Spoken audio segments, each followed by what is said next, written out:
Kia ora koutou, and welcome to this webinar about the intersection and opportunities between the New Zealand taxonomy and the development of voluntary nature credits markets.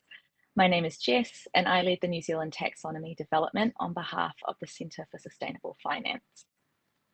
Just as a bit of background to the centre originates from the Sustainable Finance Forum, which developed a 2030 roadmap for action, and the centre essentially exists to work towards that roadmap. That roadmap ultimately leads us towards a vision for an equitable and inclusive and resilient financial system. And we work with the support of a number of partners. If we could go on to the next slide as well, you'll be able to see them there on the screen. And we thank all of our partners for their ongoing contributions and expertise. In today's webinar, I'm going to be joined by Matthew Cowie, who is a partner for climate change and sustainability services at EY. Matt has over 18 years experience in the climate change and energy sectors with extensive knowledge of climate change and energy policy, emissions pricing, and electricity markets. We'll also be joined today by Andy Reisinger. Andy is an independent consultant who works at the interface of science and policy related to climate change. He's currently serving as a lead author for the IPCC's Next Assessment Report and is the co-chair of the Technical Experts Group for the New Zealand Taxonomy Development. Welcome to you both, Andy and Matt, on the call today. On the next slide is our agenda for today. So I'm going to give a brief introduction to the New Zealand taxonomy, its purpose, and the structure and contents of taxonomies overall.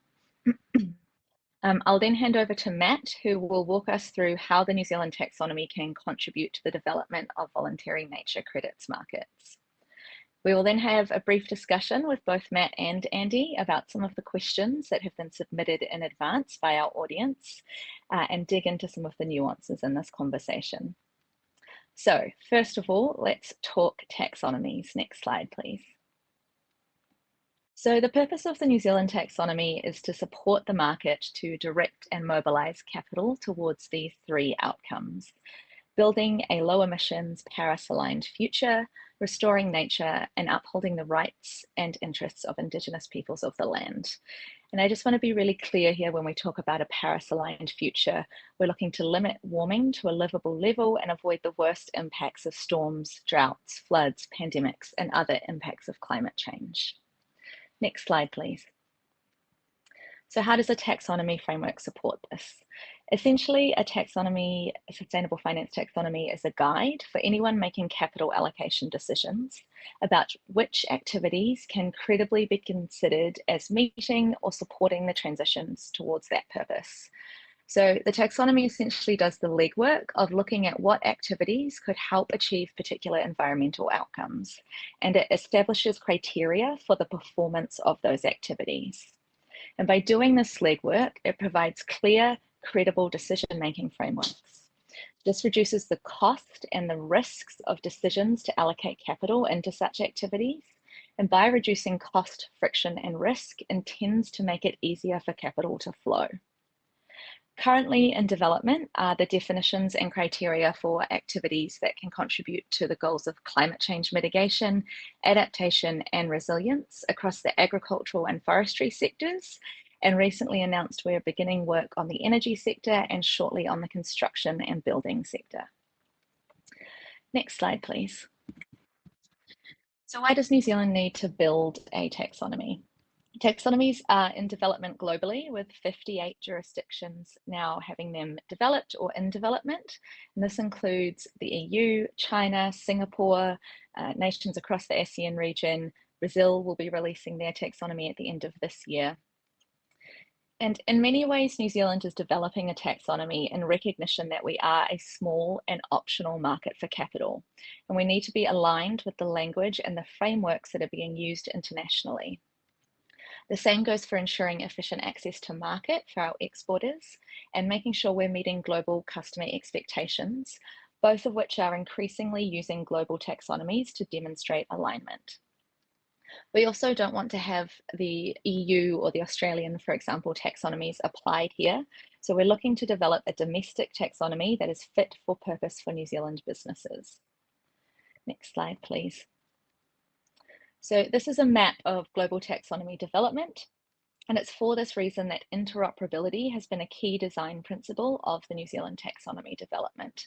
We need to ensure that the methodology and the framework are consistent and familiar in order to realise those benefits of decreasing friction for international investors.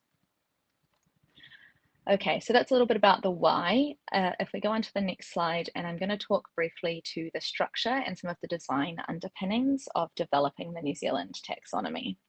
So taxonomies define activities which contribute to an environmental objective. And these on the screen here are the environmental objectives for the New Zealand taxonomy. And they line up with environmental objectives across other key jurisdictions. And criteria are developed to define activities that contribute to each of these objectives in turn. So as I mentioned earlier, we're currently developing criteria across 3 sectors for activities that can contribute to one of those first 2 objectives, either climate change mitigation, which so emissions reductions, or climate change adaptation and resilience, so building adaptive capacity and the ability for New Zealand businesses to be resilient to the impacts of climate change. Next slide, please. And fundamentally, taxonomies are a list of activities. And there's a methodological approach developed to assessing activities that can contribute to the environmental objectives and to the overall purpose of the New Zealand taxonomy. And these activities are what are included and the performance criteria are developed for. So some examples from the draft agricultural and forestry taxonomy. Activities that could contribute to climate change adaptation and resilience in these criteria include restoration of native ecosystems, controlling invasive species and pests, increasing shading or water supply for livestock. And some examples of activities that could contribute to climate change mitigation in the agricultural and forestry's criteria are things like purchasing renewable energy generation and storage equipment, planting, including planting and riparian shelter belts, methane inhibiting technologies, and implementation of management practices which are shown to reduce emissions. Next slide, please. So we have our goals and our activities, and then the main piece of the taxonomy are the criteria that are used to assess the performance of those activities. And there are 3 sets of criteria. First, there are substantial contribution criteria, and these detail how any activity can demonstrate that it is making a substantial contribution to the environmental objectives, so to climate change mitigation or to climate adaptation and resilience.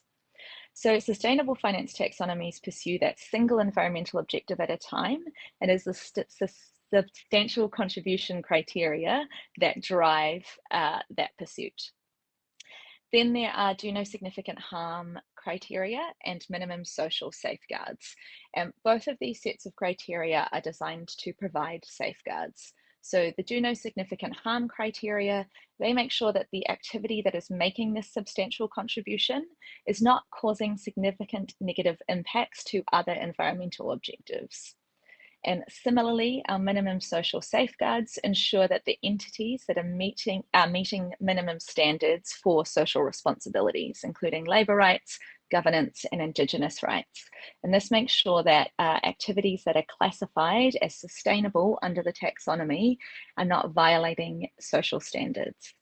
And altogether, these 3 sets of criteria make up the technical screening criteria that all activities are assessed against. So if we go on to the next slide, this is just a brief example of a substantial contribution criteria from the current draft taxonomy. And so if you see the activity here is renewable energy production and storage, and you can see how the substantial contribution criteria outlines the performance of that activity, both in terms of the standard of delivery and verification that needs to happen, and also if you look in clause C, the outcome that we would want to see from the implementation of that activity. So the criteria themselves are a large set of these sorts of criteria.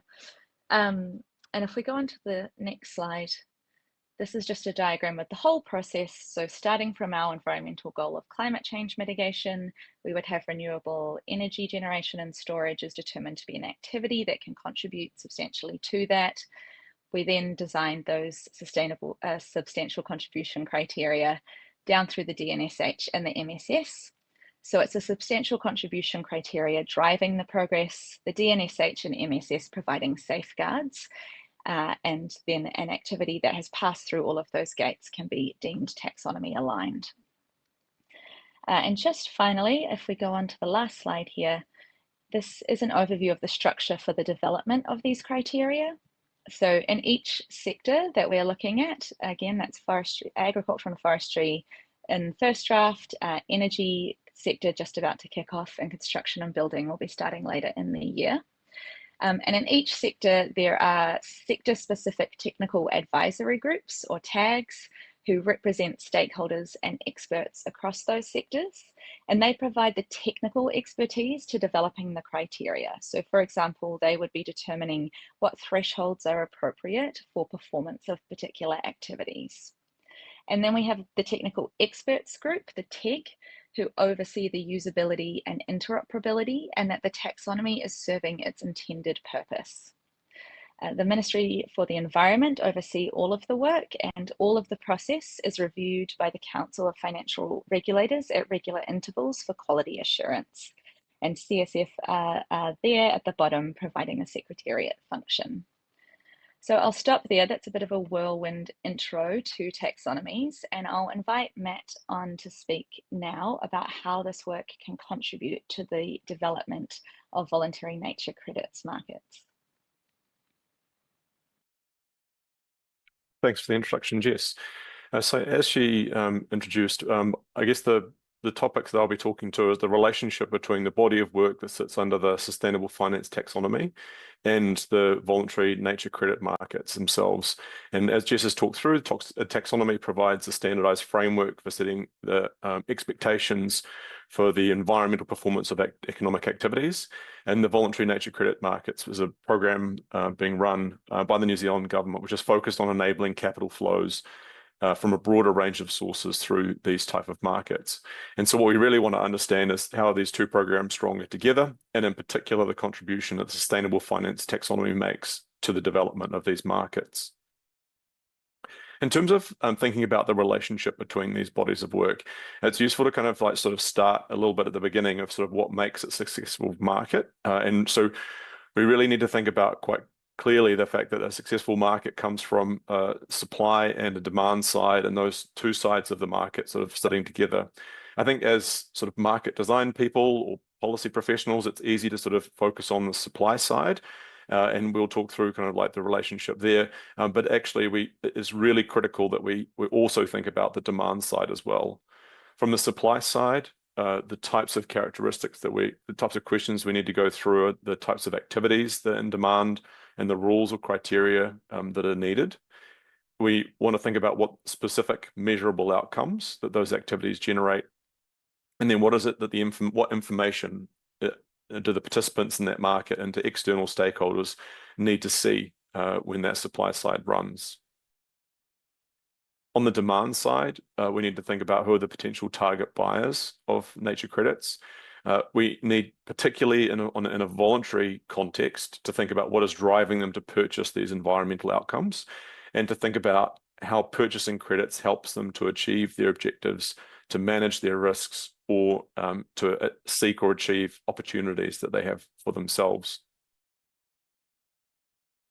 When we think about the taxonomy, I think that the taxonomy can do a lot to help with the design of the supply side architecture for a voluntary nature credit market, and the slides after this will sort of unpack that in a little bit more detail.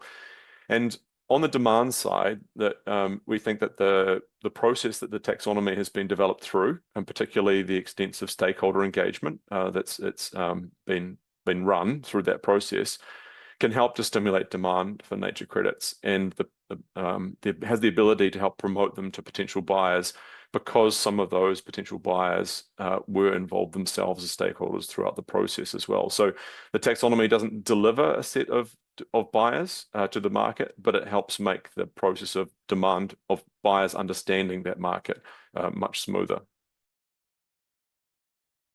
So when we think about the development of a market, I guess we've termed it in these slides as a series of layers that we need to consider, and that we need to start with what we've called the process layer, And the process layer is I guess it'll be familiar to many people on this call as the sort of the architecture or the mechanics of how credits are generated and issued. So we sort of start on the left-hand side with the design of a project, and that project itself then needs to go through some form of validation. That project is then registered in some scheme. After it's been registered, that the project needs to be tracked and monitored and its results verified.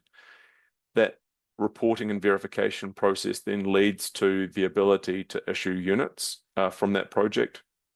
And then those units are traded and surrendered by the sort of eventual purchasers as well.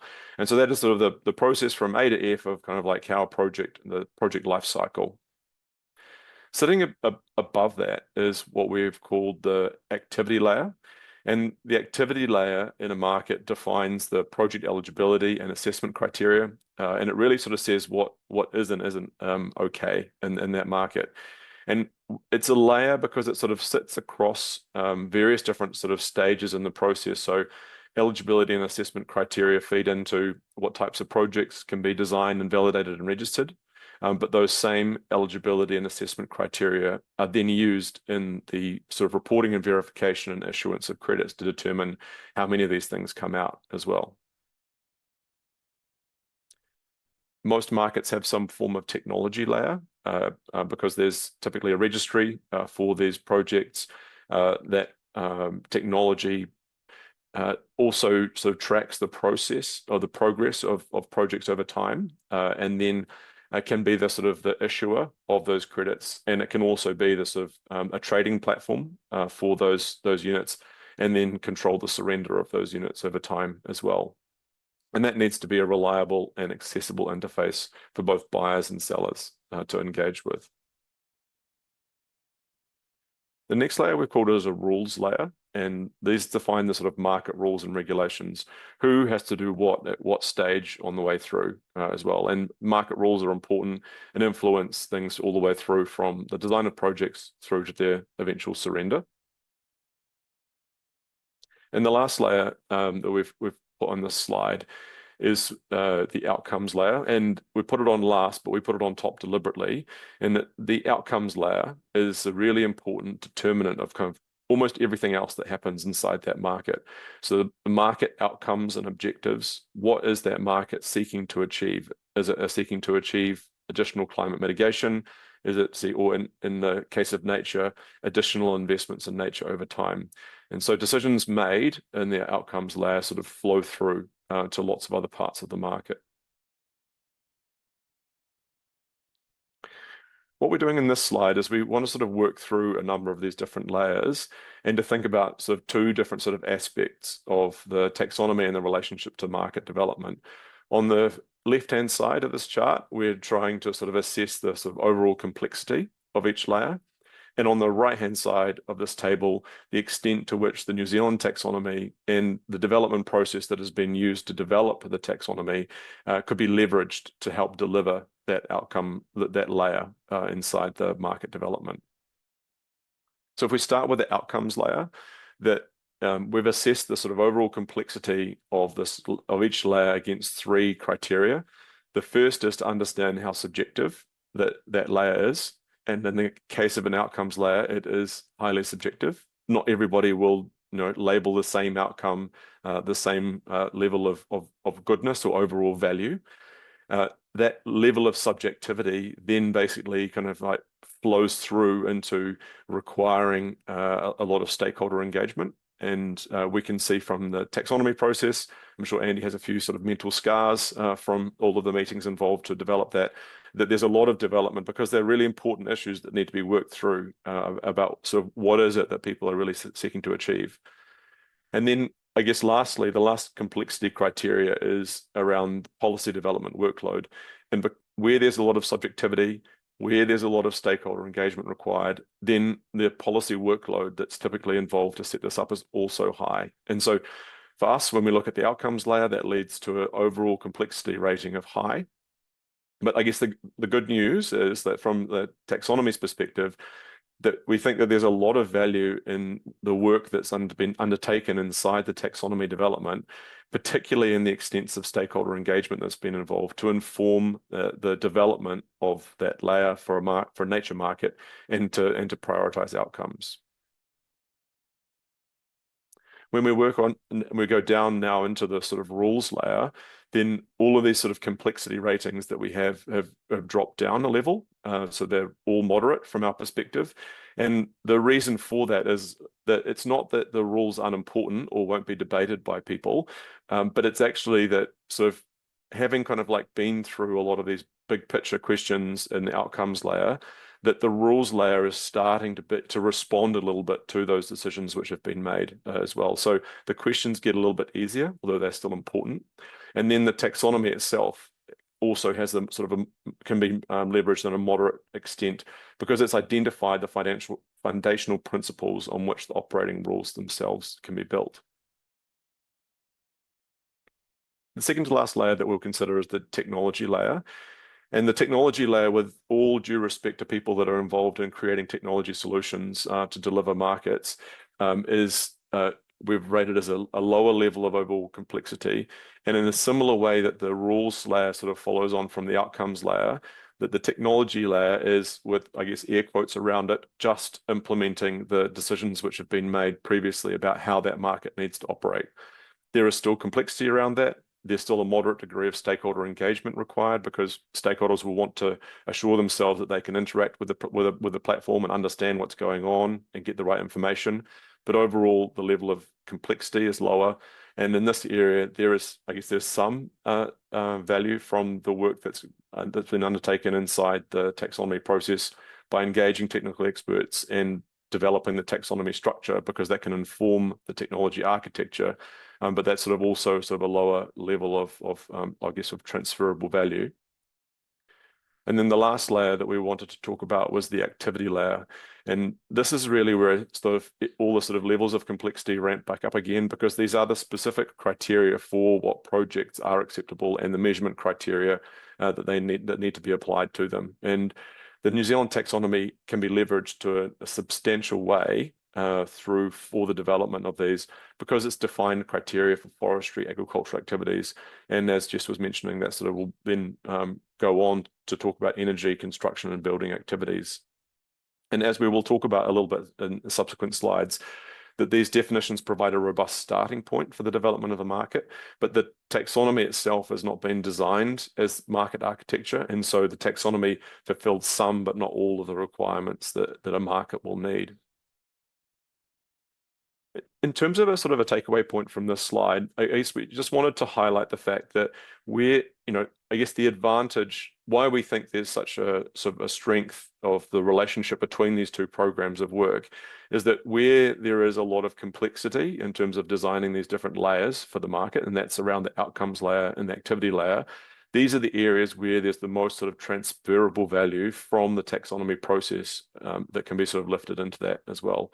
And so that's one of the reasons that we wanted to host this webinar and sort of just talk through these points in a little bit more detail.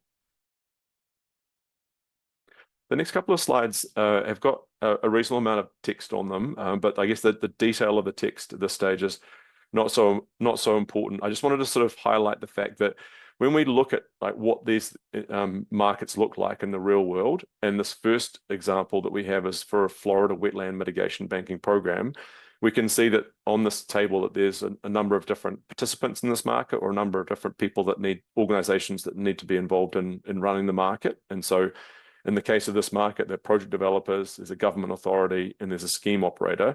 And there's like a wide range of different things that all of these participants and designers need to do across these various different stages of the project that we talked about earlier, from the design of a project through to the trading and surrender. What we wanted to highlight is that if, for example, this type of project were to be, or type of market were to be developed in New Zealand in the future, the New Zealand taxonomy has already developed a lot of the project development and assessment criteria, which could be used in this type of voluntary nature carbon market in the future as well. So when we look at all these activities in the sort of project design and validation column of this table, we can see like a strong relationship to the New Zealand taxonomy work. we also sort of wanted to point out that the New Zealand taxonomy is already engaged with a range of stakeholders to understand the criteria that they would like from these voluntary markets in the future. And so again, when we look at sort of the issuance and trading and surrender activities that these different parties are undertaking, we can also see like a strong relationship to the taxonomy work. This last slide is a similar example, but from Sanctuary Mountain Mongatotari, which is a project that's been established by ECOS in New Zealand. Again, in this table, we've got the two different participants. We've got project developers and then the scheme operator, and their various different tasks and roles through from project design to trading and surrender. And I guess that from the perspective of the New Zealand taxonomy work, that ECOS has developed its own registration and verification requirements, including the specific metrics. And if there were to be an additional or another project or market that were established in the future, that they could draw from the work that's been developed in the New Zealand taxonomy. And I guess highlighting Jess's point that one of the important things about having a New Zealand taxonomy is that it's a New Zealand appropriate set of guidance rather than being some sort of generic international guidance. That could basically make the process of developing that market faster. And then I guess that because the New Zealand taxonomy is drawn from a range of stakeholder experiences, that actually you're kind of more likely to sort of understand that the criteria and outcomes that you're seeking have been subject to the type of debate that a buyer might want as well. This slide just sort of reflects on the fact that the taxonomy is a good starting point for the discussion about what could happen in a voluntary nature market, but it is not comprehensive. There are some elements because the taxonomy was not designed, it was not stood up to be a market by itself. So there are elements of a voluntary nature market, such as additionality, double counting, or leakage, which the taxonomy itself doesn't seek to address. And so those would need to be added. But in principle, that meeting the voluntary nature credit market verification standards should enable strong New Zealand taxonomy alignment. And I guess the kind of big picture, these things should talk to each other. They should relate to each other and be as seamless as possible. This slide talks to, I guess, the combination of sort of climate and nature outcomes that the taxonomy or markets in the future might be sort of seeking to achieve. And as Jess was outlining, that the taxonomy itself has been aligned to deliver substantive contributions from a climate resilience perspective and a climate mitigation perspective. But from a nature perspective, and so that bottom row on this table, we can see that from a climate perspective, that on a both do no significant harm and a substantive contribution, that there's a high contribution from the taxonomy work. But actually, when we look into kind of the do no significant harm criteria that are inside the taxonomy have been developed, a lot of those are actually nature related or nature aligned. So there's a moderate contribution that's already been made from the New Zealand taxonomy to nature outcomes, even though that wasn't the sort of substantive contribution focus of the taxonomy. And that top right-hand box reflects the fact that the taxonomy itself could be continued to be developed to add in the sort of substantive contributions from nature in the future as well.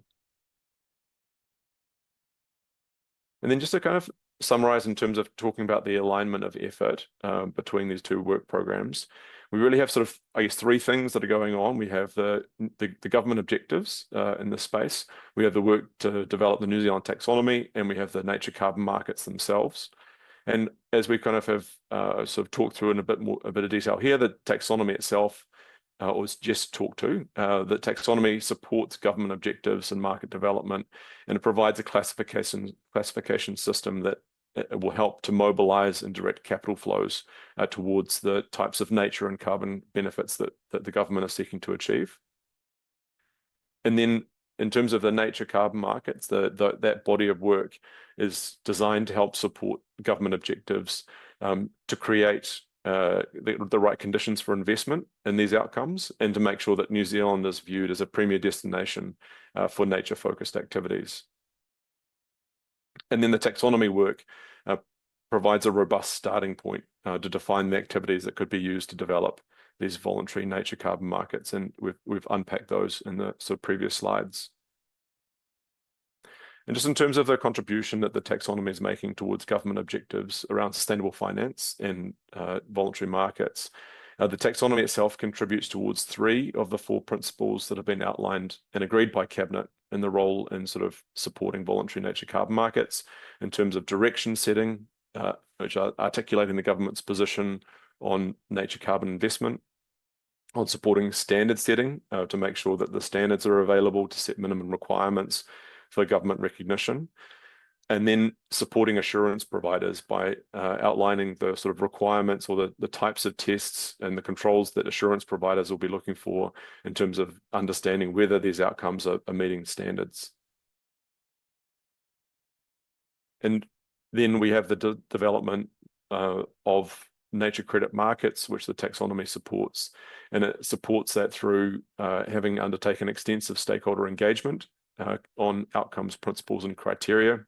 It also includes criteria that encompass both climate and nature supporting outcomes across forestry, agriculture, and construction activities. And that's expanding over time to other sectors. And then it has an integrated approach that incorporates integrity, interoperability, consistency, and it aligns not only sort of with New Zealand expectations, but also with international frameworks and investor requirements.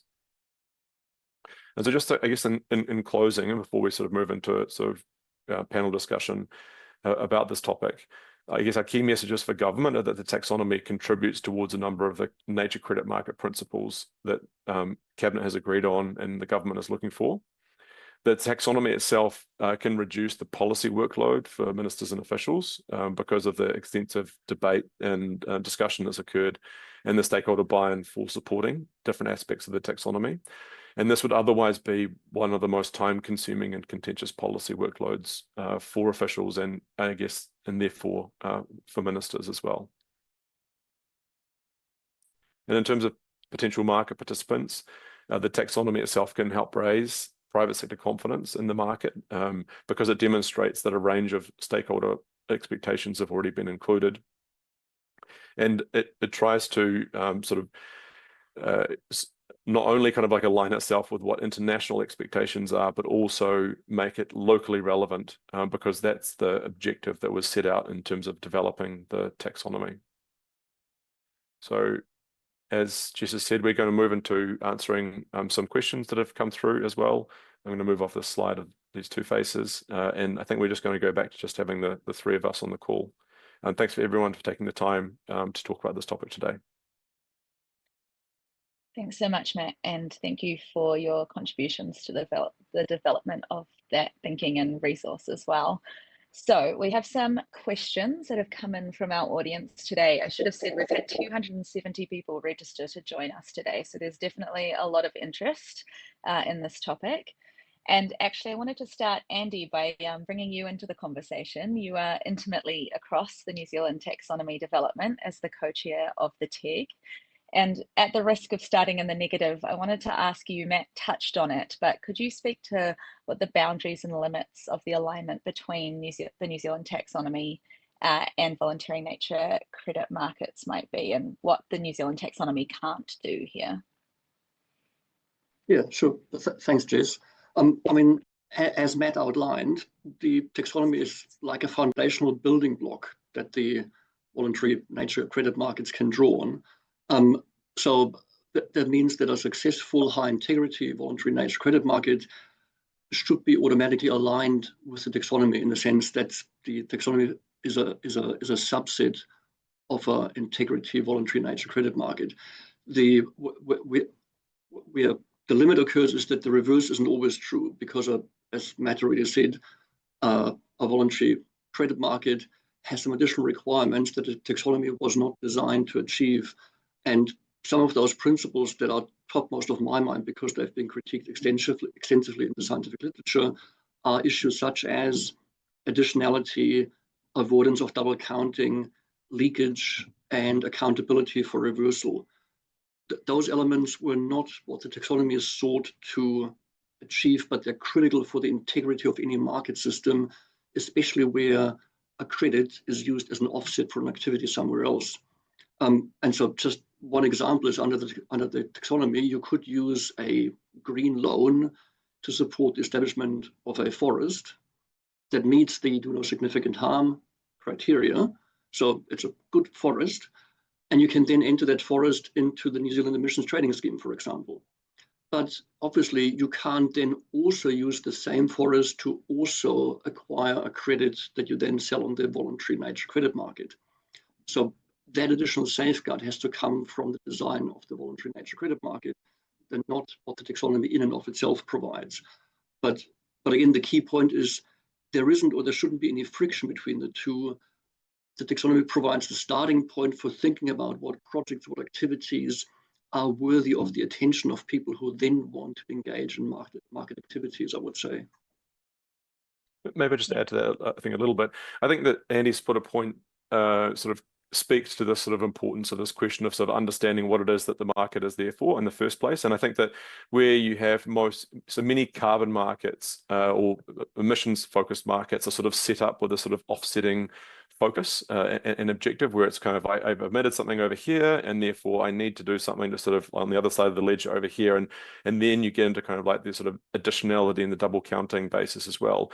But when we get into sort of nature concepts, and I think it's like the idea of kind of offsetting is, I guess, much more sort of challenging concept. And so when we think about what the design or what the purpose of that market is, if it doesn't have an offsetting objective, but it's almost kind of like you're seeking to like build it as a vehicle for investing in nature or biodiversity, then some of those criteria that are required in a sort of offsetting environment and then not required as well. But I think I support the idea that once you get into offsetting, those things are critical. Mm-hmm. So that speaks a little bit as well, Matt, to one of the questions that's come through, which, you know, there's quite a lot of familiarity, and even just with the language of things like carbon credits and the language of nature and what is nature, and how do we differentiate between carbon and biodiversity credits and nature credits? Yeah, I think that there's sort of a positive angle and a negative angle to that as well. I think that the fact that so much work has been done in and around, I guess, developing offset projects and the architecture for them and the rules and the standards, and I guess that sort of the positive outcomes and maybe the kind of like less positive outcomes that we can see through history as well, those are all kind of mean that sort of nature markets don't have to sort of start from scratch, that there's a lot that they can draw from, and there's a lot of lessons from those experiences that they can sort of watch out for as well along the way.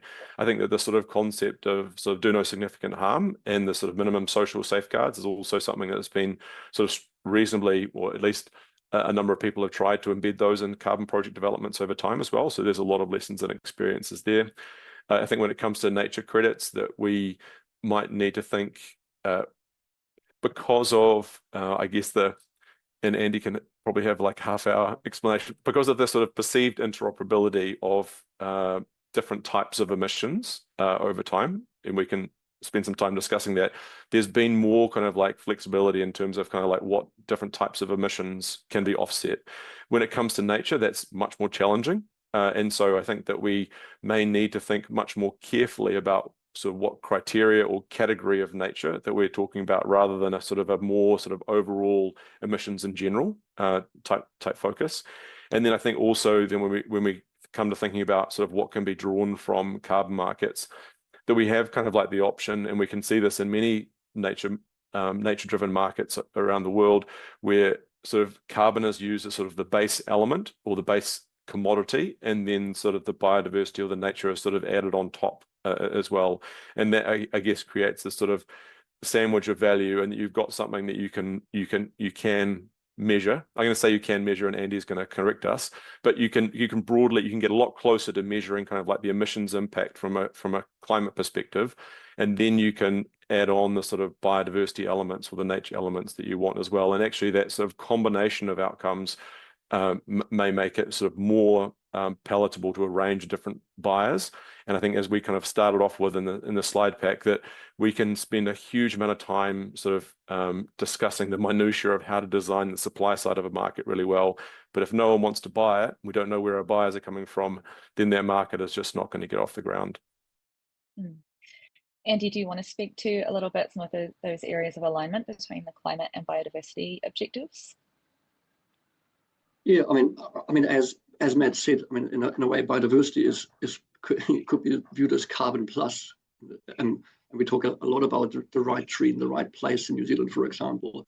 So they're really put in the same direction and therefore are if you like, naturally aligned. But there's one issue that's on my mind of a more strategic nature, which is that, I mean, as you know, New Zealand has a target to reach net zero emissions of multi-long-lived greenhouse gases, and currently the emissions trading scheme is the main tool to help deliver that target, both by reducing gross emissions and by increasing removals. But not all of the sources that go into that pool of emissions are captured by the emissions trading scheme, which means that our emissions trading scheme will reach a net zero cap and therefore run out of steam a few years before 2040, well before we actually reach net zero emissions. So there's a question, what do we do then? And that poses a whole raft of issues and problems. But one element that can help address that is by actually creating a market and an avenue for people who want to invest in that space to invest in biodiversity, which happens to have the co-benefit of also producing removals that don't rely on the ETS to help generate additional removals when the ETS is no longer able to deliver those. So there's a longer term alignment that is quite relevant because it speaks to the fluidity of different tools. It basically adds another tool to our strategic toolbox to help deliver long-term goals for both biodiversity and climate. Yeah, and I think just reflecting here as well, we've seen through the New Zealand taxonomy stakeholder engagement process a huge amount of appetite for the development of criteria so far has been climate focused, although adaptation and resilience is prioritizing nature-based solutions, but huge appetite for biodiversity activities to be included and developed in time as well. So sort of speaking to that point about the ETS, Matt, how do you see the domestic market for nature-based carbon credits developing, and especially, I guess, given any lessons from forestry and the New Zealand ETS? So I think that one of the things that has been, I guess, in terms of how forestry has been treated inside the ETS, there are a number of different aspects of a forestry treatment inside the ETS that have changed over time. And I think that forestry investors feel, because they're much more exposed to the carbon price signal than other areas of the market, other sectors of the economy, that they've sort of felt the impact of those changes. But actually, there's lots of kind of consistency in terms of sort of measurement approach inside the ETS in and around forestry.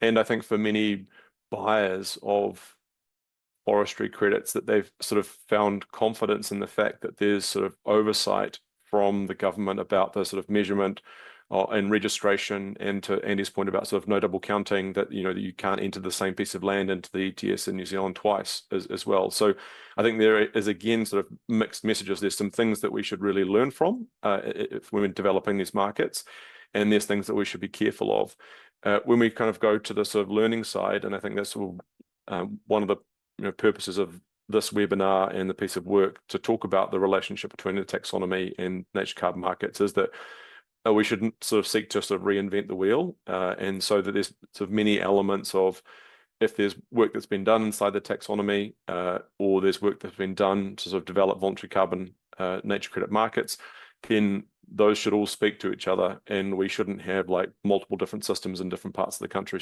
for different markets as well. So the ETS has brought some consistency in methodological approach, even though there's been sort of policy uncertainty in how it's been used over time.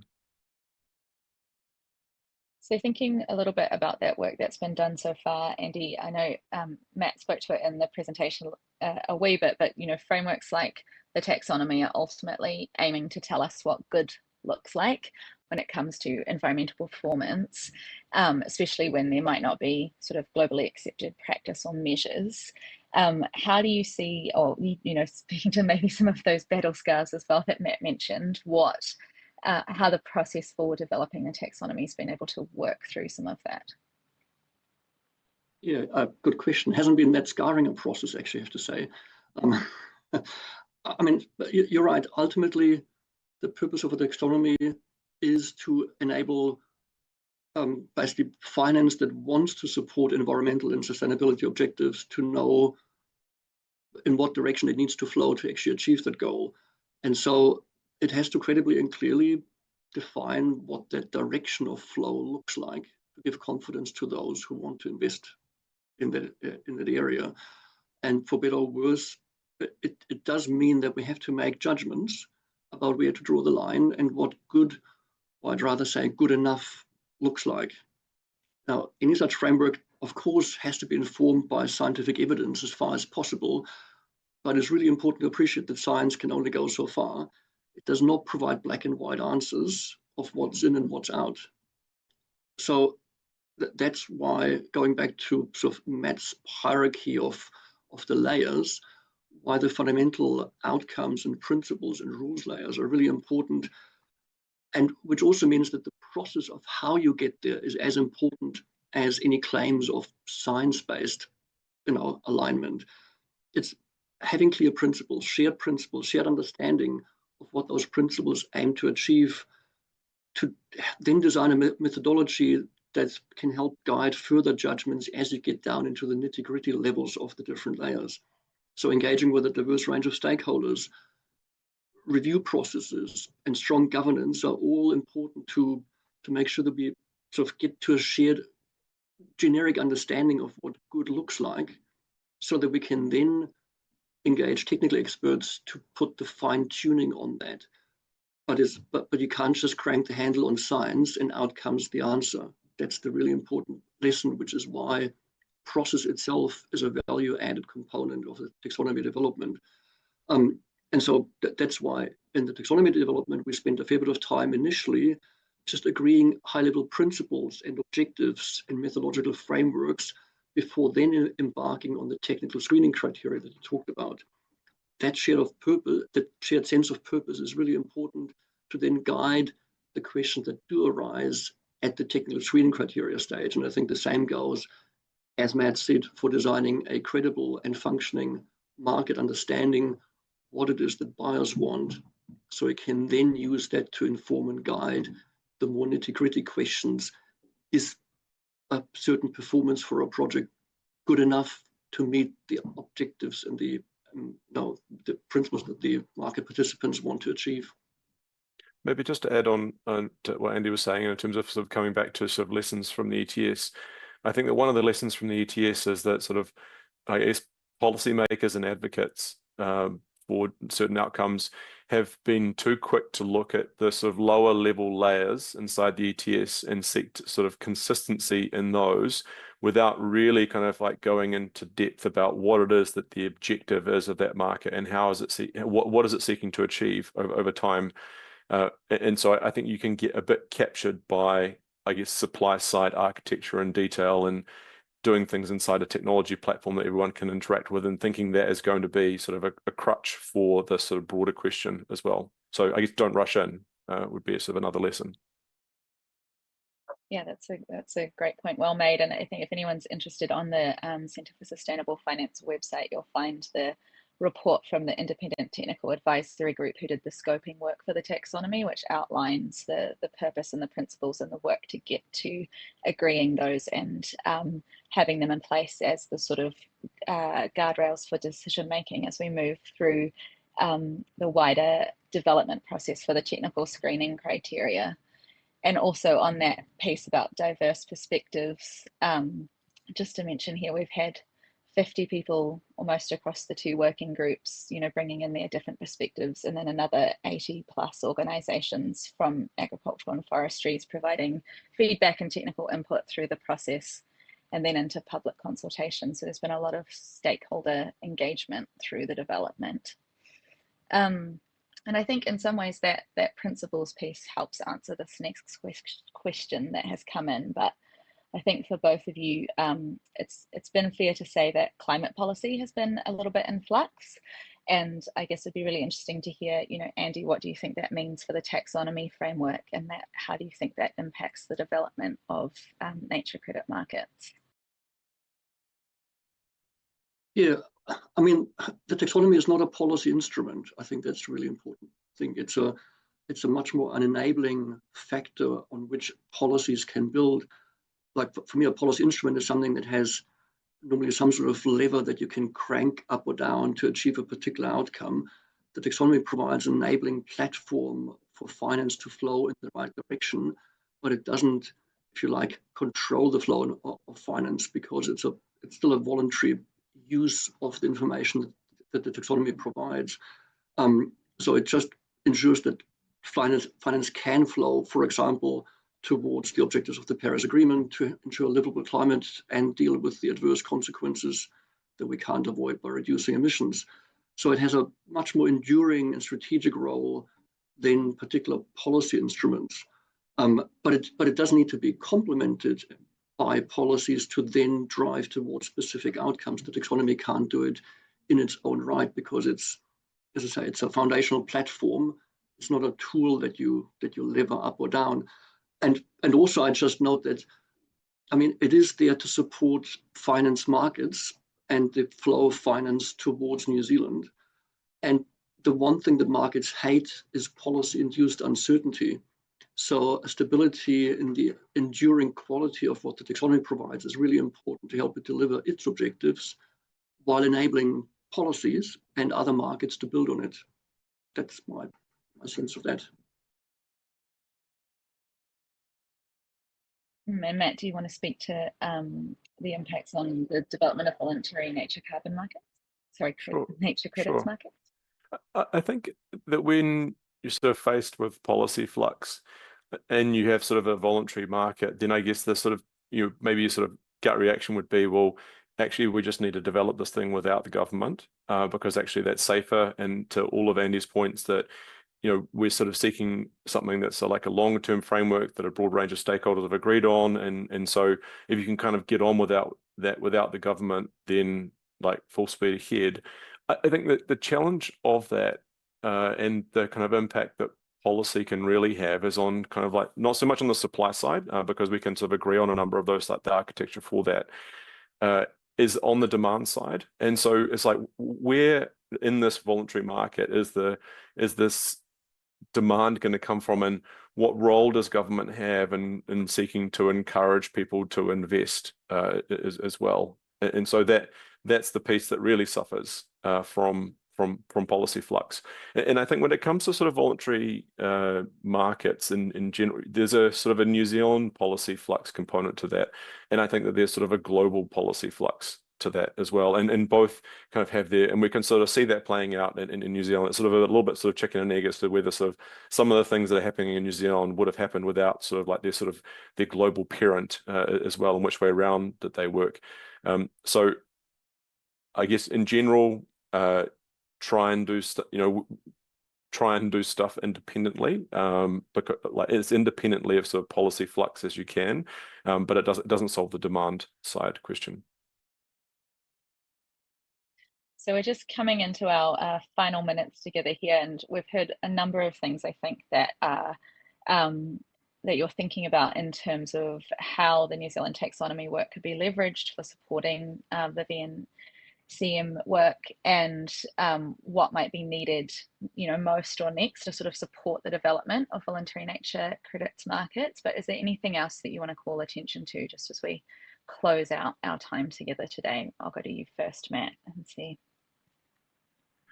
The risk of repeating ourselves over and over again, I think it's kind of like this outcomes layer and what are the objectives, and that's where the sort of the hard yards have been put in on the taxonomy, because if we can sort of come to an agreement about what those look like across New Zealand, then to some extent all of the decisions you need to take afterwards become sort of lower level sort of implementation decisions of that as well. And Andy, do you want to make any final comments on that? I mean, what Matt said, but just thinking of one thing that we grappled with in this taxonomy, and that's always in the back of our minds and also relevant for a voluntary nature credit market, is how to balance interoperability, so to be, readily recognizable and consistent with how other countries do it and what's unique about Aotearoa New Zealand, and how to strike that balance to be meaningful to local suppliers of nature credits, to also have a unique flavor potentially of those, while making it easy to access and to understand for international buyers. So striking that balance is, I think, an important part of that high level discussion about what are the principles, what are we trying to achieve here, and how in general would we make those balancing choices that then need to be given effect at the lower level. And maybe just to add or emphasize on that, I think thinking about the demand side of the market and where that demand comes from, I think helps to sort of answer that question that Andy's posed about the sort of the balance of, is this sort of broadly an international framework with a little bit of sort of New Zealand specific components to it, or is it actually sort of mostly a New Zealand affair with seeking international alignment wherever possible as well? So again, it's sort of like starting with these big picture questions and then sort of working down. Mm. So that's been really helpful and great, and that's all the questions that we have for you today. So thank you both for your time and expertise in thinking on this. And thank you to all of our audience as well for joining us today. The recording of this webinar will be available on the CSF website shortly, so please feel free to pass it along to any colleagues who you may think will benefit from hearing today's insights. And we hope that this conversation has been useful to spark your thinking and some of those questions that exist. And I guess that, the key point being that as both of these important tools progress, that strong alignment to ensure that there's coherence and that we're leveraging the benefits of the work on each, and that there's no additional friction unnecessarily between the two systems right there. So thank you all very much for joining us today. And that brings us to the end of our webinar. Ngā mihi.